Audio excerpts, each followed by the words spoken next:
could you be the reserved guest I was expecting? I have something crucial to discuss with you. Please, can you spare a moment?" As I was about to step into the restaurant, a woman dressed in chef's attire, looking quite anxious, approached me. Initially, I thought she might want to confirm something about my meal, but what she revealed next was utterly unexpected and left me stunned. My name is Cheryl Ruth. I am 33 years old and work in the advertising industry. My job is demanding but fulfilling as I strive to craft impactful advertisements. I met my husband, Brian, at work. He's just a year older than me, and we've been married for a year now.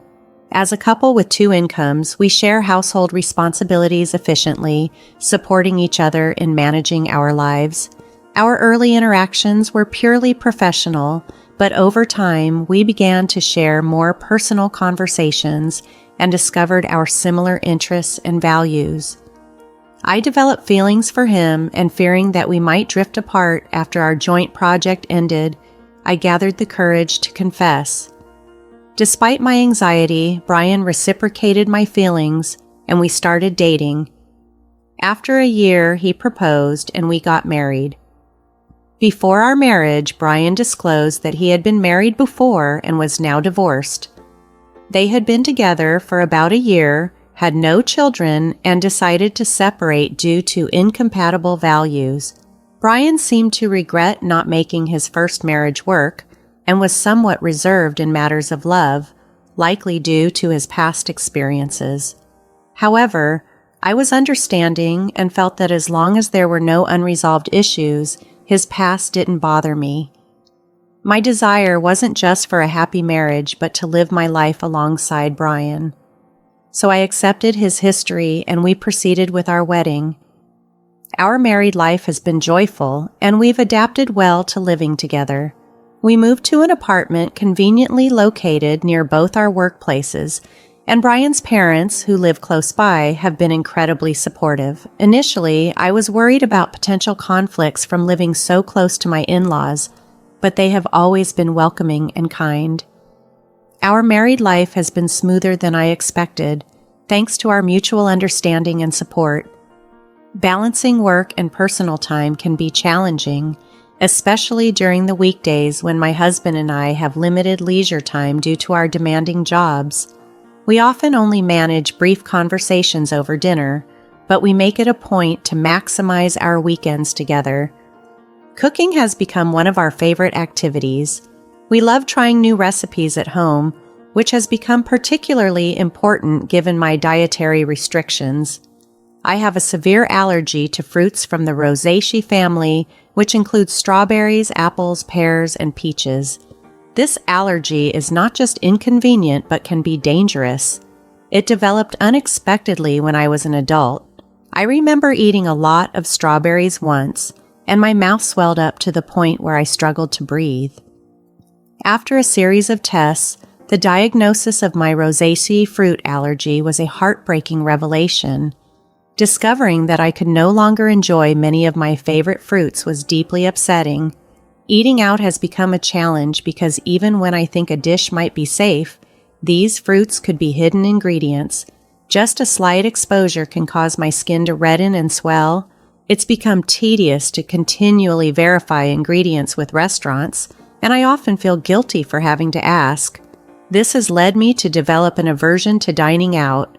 The fear of accidental exposure and subsequent allergic reactions has made me overly cautious. When my husband and I were dating, I often felt apologetic for my constant need to check ingredients thoroughly. Without such vigilance, I can't fully relax or enjoy meals. However, cooking at home has become a haven. Choosing and preparing ingredients together has become a cherished routine that mitigates my worries. Fortunately, my husband and his parents are incredibly supportive of my situation, which eases a lot of the mental strain. My mother-in-law, in particular, understands allergies very well due to her father's severe wheat allergy. Her empathy and knowledge have been a huge comfort, making my transition into married life smoother and helping me manage my dietary restrictions with less stress. Cooking and eating at home has become a joyful activity for us, and a necessary adaptation to ensure my well-being. Allergies can be serious, even life-threatening, so we always take them seriously. My mother-in-law took the time to understand my specific dietary needs and went out of her way to ensure that any meal we shared was safe for me. Whether we were dining at her home or eating out, she took additional precautions to let me enjoy my meals without fear. "You shouldn't have to be scared during meals. I'll make sure everything is safe for you," she assured me once, a gesture that nearly brought me to tears. I've grown to have a wonderful relationship with my in-laws, especially my mother-in-law, who treats me as if I were her daughter. We often spend time together, and my husband and his parents are genuinely caring people. Thanks to their efforts, my initial fears about managing my allergies have all but disappeared. One memorable day, I received a promotion at work for a project proposal I initiated, which was a big success. I shared the exciting news with my family, and they were all overjoyed, particularly my mother-in-law. To celebrate, she suggested we go to an upscale restaurant located in a luxurious hotel, an establishment I had dreamt of visiting since my student days. Despite the grandeur, I hesitated because of the extravagant setting and my concerns about the menu. "You don't have to hold back. It's such a joyous occasion. Let me treat you," she insisted, genuinely pleased about my achievement. Her enthusiasm warmed my heart, but I still had reservations. Before my allergy diagnosis, I had browsed the restaurant's website, fantasizing about trying their fruit-filled tart. I knew that the restaurant frequently used fruits from the Rosaceae family in their dishes. While I appreciated my mother-in-law's generosity, the restaurant's penchant for using allergenic ingredients made me nervous. In the past, whenever we dined out, we would inform the staff of my allergies in advance, but I always felt guilty for the extra trouble. We usually opted for places that rarely used fruits from the Rosaceae family to minimize the risk. Even though the restaurant could prepare dishes without these fruits, the thought of a kitchen that regularly handled them was frightening. The potential for cross-contamination was too high a risk for comfort. In the end, my decision leaned towards caution, preferring to celebrate in a way that ensured both safety and enjoyment without the underlying fear. Due to my concerns about a potential allergic reaction, I initially hesitated to accept my mother-in-law's invitation to dine at a high-end restaurant. Nonetheless, she was persistent and reassuring. "Don't worry, I'll inform them about your allergy when I make the reservation. I also know someone there, so they'll take good care of us," she confidently assured me. I was surprised to learn of her connection to the restaurant, as neither she nor my husband had ever mentioned it before. It seemed she preferred to keep such details private. Her enthusiasm, coupled with my curiosity about the restaurant's cuisine, eventually swayed me. Given her consistent consideration of my allergies, I felt a bit more at ease about the idea. When I discussed it with my husband, he was also surprised to hear about his mother's connection, but was reassured knowing that they were informed and would take precautions. "It's a celebration of your promotion, right? Make sure to enjoy yourself," he encouraged with a smile. Although I had initial reservations due to my allergies, the restaurant had always been a place I admired. So with everything arranged, I decided to embrace the occasion. Since our lunch was scheduled on a weekday, I took a half day off from work. After finishing my morning tasks, I dressed in a more formal outfit than usual, paying extra attention to my appearance. My colleagues noticed my attire and, learning about my plans, wished me a good time. Upon arriving at the hotel, my mother-in-law was already there, waiting. Together, we made our way to the restaurant located on the first floor. Thanks to our reservation, we were immediately escorted to our table. Our reservation was for 2 p.m., but we were informed of a slight delay due to the busy lunch hour. Understanding the popularity of the place, I decided to order just drinks initially and wait patiently.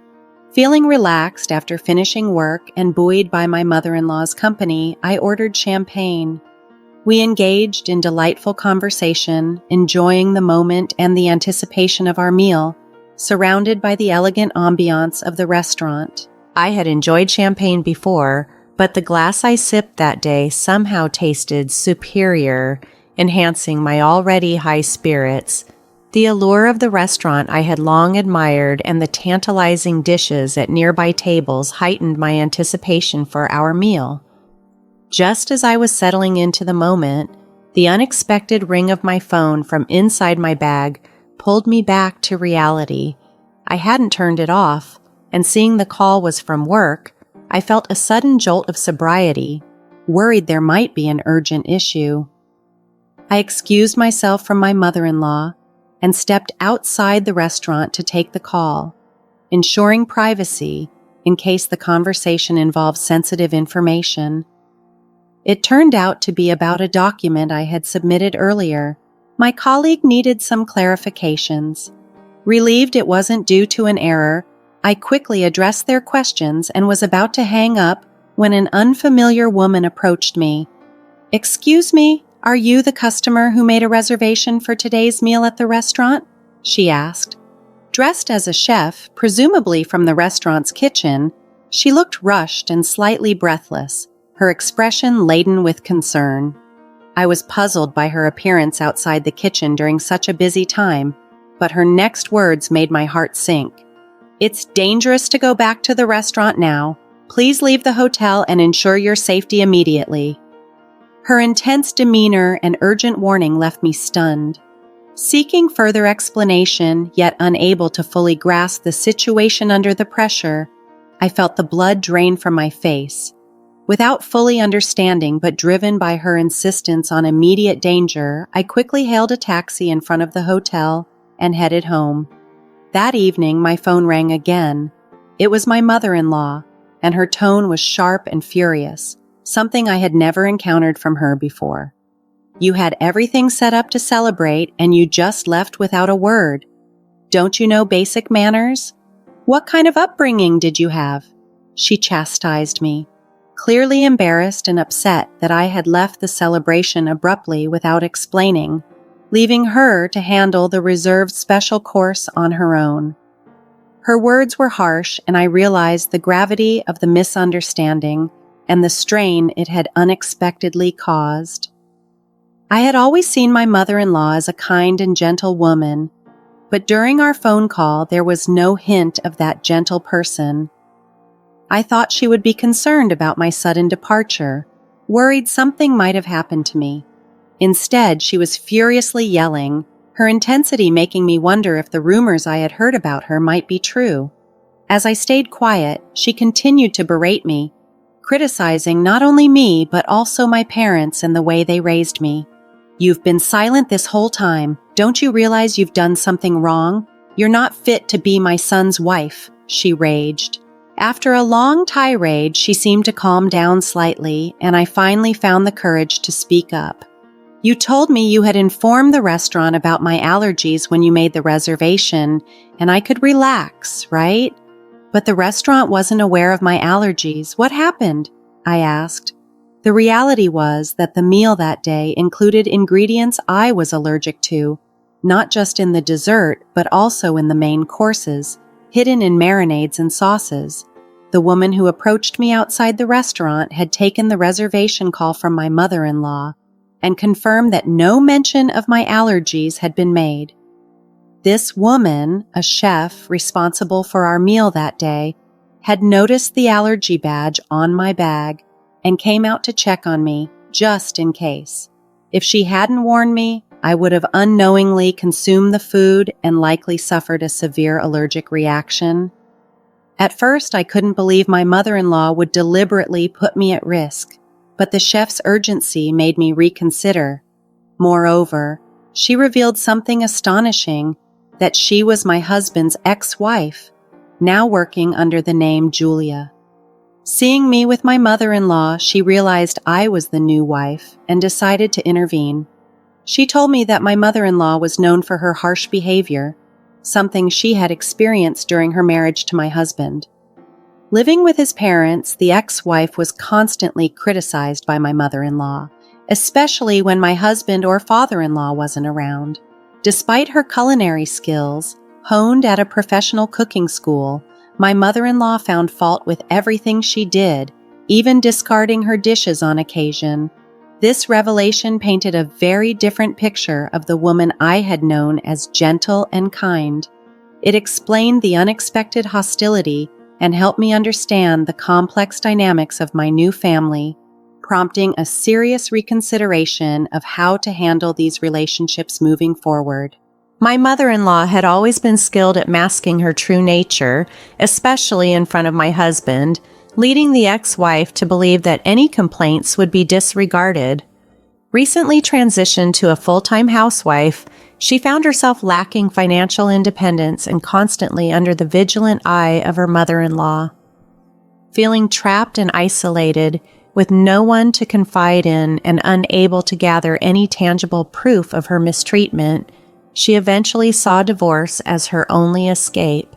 Despite having no prior work experience outside the home, she leveraged her culinary training to secure a job at a local restaurant.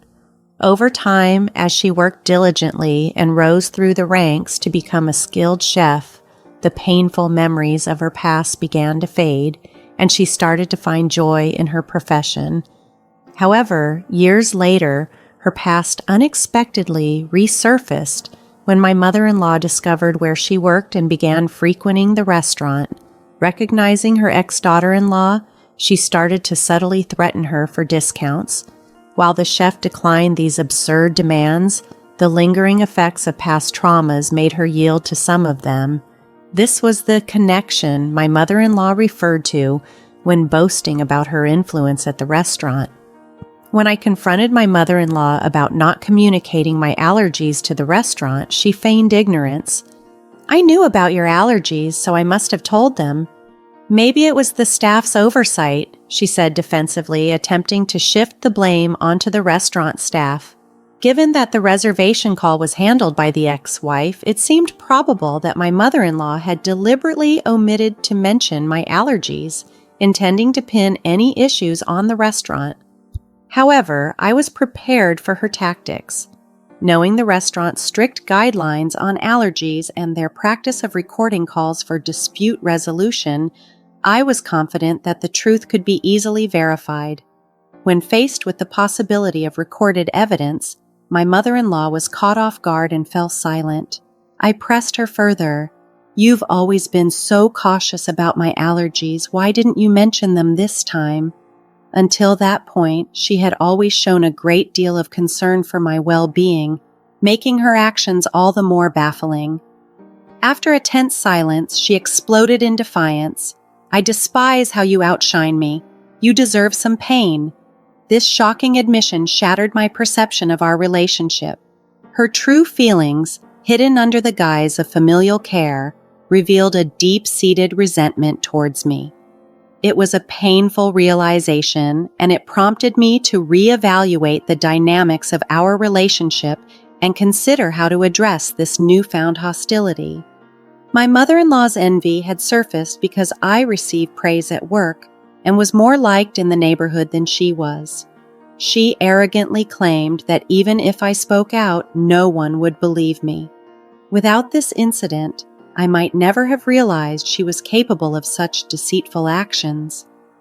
Fortunately, I had gathered evidence that could reveal her true nature, and I confronted her with it, confident that I had the support of my family. In the presence of my parents and my husband, Brian, I had this confrontation. This conversation was being recorded. Everyone present heard how she berated me and her intentions to deliberately expose me to allergens. After the incident at the restaurant, I immediately went to my parents' house and had Brian join us. We were discussing our next steps when she called, so I quickly switched the call to speakerphone and began recording for evidence, capturing her incriminating statements. Taken aback by my revelation, she asked in a shaky voice, "Wait, is Brian there with you?" She had not expected her son to be listening. Responding to her, Brian, who had been silently collecting evidence, finally spoke up. "I heard everything. I can't believe you would do something like this, Mom," he said, his voice tinged with suppressed anger. She hastily began making excuses, saying, "It wasn't like that, I didn't mean it," but her attempt sounded desperate and insincere, especially after her earlier outburst. Brian's anger was evident as he declared, "I don't even want to think of you as my mother anymore. We're cutting ties." Shocked by the true nature of the mother he had trusted, Brian was beyond furious. He then announced his estrangement from her, ignoring her cries. Moreover, my parents stated they would sue her for attempted murder. Brian ended the call, disregarding her continued pleas. Later, when Brian informed his father about the incident, his father was also furious and suggested they separate, eventually evicting her from their home. With no relatives to rely on, no income, and having been a housewife, she found herself in a desperate position. Her husband, feeling a final bit of pity, arranged a basic apartment for her, paid the first month's rent, and told her to find work so she could support herself. However, lacking the motivation to work and still trying to cling to Brian and me, she barged into our house one day, demanding money. This ongoing drama highlighted the need for us to set firm boundaries and protect ourselves from further manipulation and harm. We firmly sent her away, insisting that she should earn her living, particularly Brian, who was extremely stern to ensure she wouldn't approach our house again. Later, rumors suggested she started working at a nearby supermarket, but she appeared quite disheveled and alone, struggling to adjust to her new circumstances. Despite her challenges, I hope she continues to work diligently, not only for her expenses, but also to compensate us for the trouble she caused. I prefer that she remains out of our lives permanently. The root of her actions seemed to stem from jealousy. She wanted to see me suffer, perhaps because my independence and success contrasted sharply with her situation. Jay's ex-wife, who had moved in with his family after graduating from vocational school, was quiet and submissive, often bearing the brunt of her mother-in-law's unpleasant demeanor and bullying nature. In contrast, I am independent, actively working and receiving promotions. I enjoy a higher social status and am well regarded in our neighborhood. Initially, she appeared to approve of me, seeing me as a competent daughter-in-law. However, her feelings shifted to envy as she realized she couldn't bully me. She longed to see me in a diminished position, one that would allow her to look down on me. After the explosive call during which Brian and his father confronted her, she confessed everything, leading to their decision to cut ties with her. Later, Brian reached out to his ex-wife to apologize for not noticing the bullying she endured under his mother's roof. At that time, he was new at his job and blindly trusted his mother, which obscured his perception. He regretted his oversight, but his ex-wife reassured him that she had moved on. She's now dating someone and is happy, which brings peace to their conversation. Through this ordeal, I became friends with Brian's ex-wife. She's career-oriented and we get along well. Despite her being his ex, there are no concerns about their past relationship, and I am glad to have a friend close in age. After resolving the issues with his mother, Brian and his father threw me a promotion party. It was a lovely gesture that made me feel appreciated and supported by them. This celebration reaffirmed my resolve to continue working hard, free from the worries about my former mother-in-law's interference.